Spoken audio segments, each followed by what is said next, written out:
Bonjour à tous, à toutes et aux autres. Aujourd'hui, je vous fais une vidéo plutôt sur un sujet de sexo et qui m'a été inspirée par une interview entre une journaliste et une sociologue.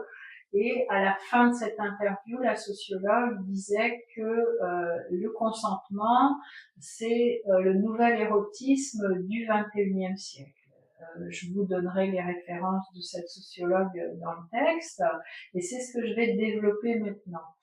Euh, Au XXe siècle, la sexualité masculine, elle était surtout perçue comme une sexualité de conquête, et la sexualité féminine comme une sexualité de citadelle, c'est-à-dire qu'il incombait aux femmes de se protéger. Et donc se protéger contre ce besoin impérieux de relations sexuelles de l'homme.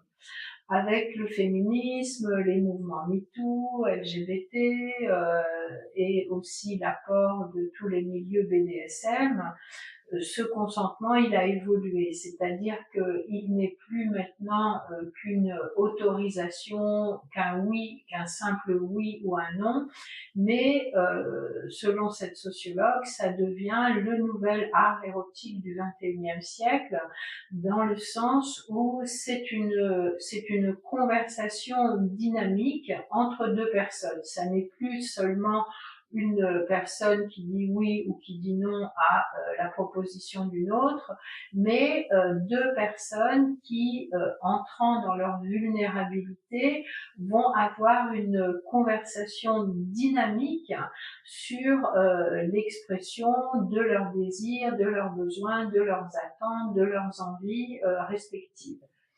Ça suppose plein de facteurs.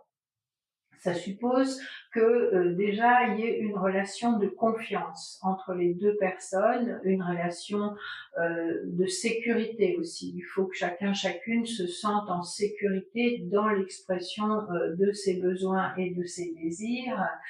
Et il faut que ces deux personnes acceptent d'entrer dans une sorte de vulnérabilité où elles vont exprimer leurs désirs les plus profonds et poser leurs limites.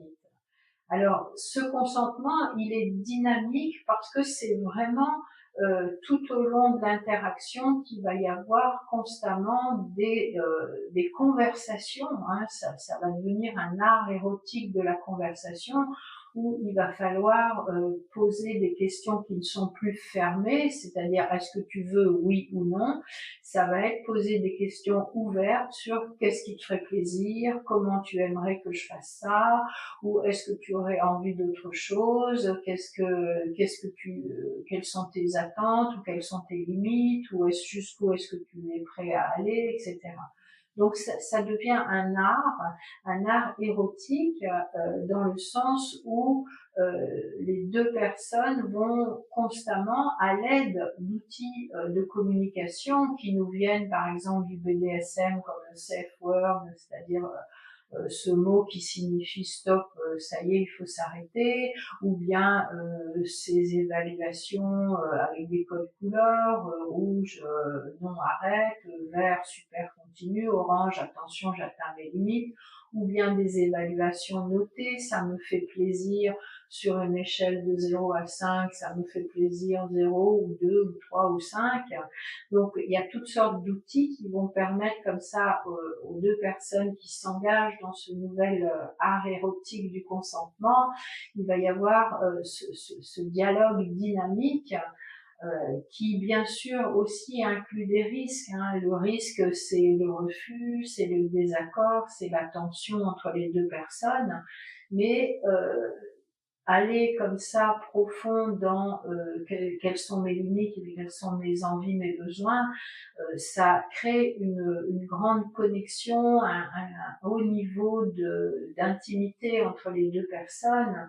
Et moi, j'ai trouvé cette idée vraiment de consentement comme un nouvel érotisme, comme cette conversation dynamique entre deux personnes à propos de leurs désirs. J'ai trouvé que c'était vraiment une notion intéressante et qui convenait vraiment de regarder et peut-être de mettre en place. Et si à l'heure actuelle, il y a beaucoup de personnes, notamment de femmes, qui ne se sentent pas satisfaites dans la relation à leur partenaire, surtout dans le cadre d'une relation hétéro-référencée, est-ce que c'est justement pas parce qu'il n'y a pas cette érotisation du consentement, cette dynamique, euh, cette écoute aussi des signaux non verbaux et de ce réajustement permanent au cours de la relation, les désirs peuvent évoluer, les sensations peuvent évoluer, comment les deux partenaires peuvent s'adapter à tout ce qui se joue d'un point de vue dynamique entre les deux personnes, avec justement comme support cette conversation, cet art érotique du consentement. Voilà ce que je voulais vous partager. Si cette vidéo vous a plu, n'hésitez pas à liker, partager, commenter et jeter un petit coup d'œil sur les liens dans la bio pour voir ce que je propose en termes d'accompagnement en sexothérapie. À bientôt!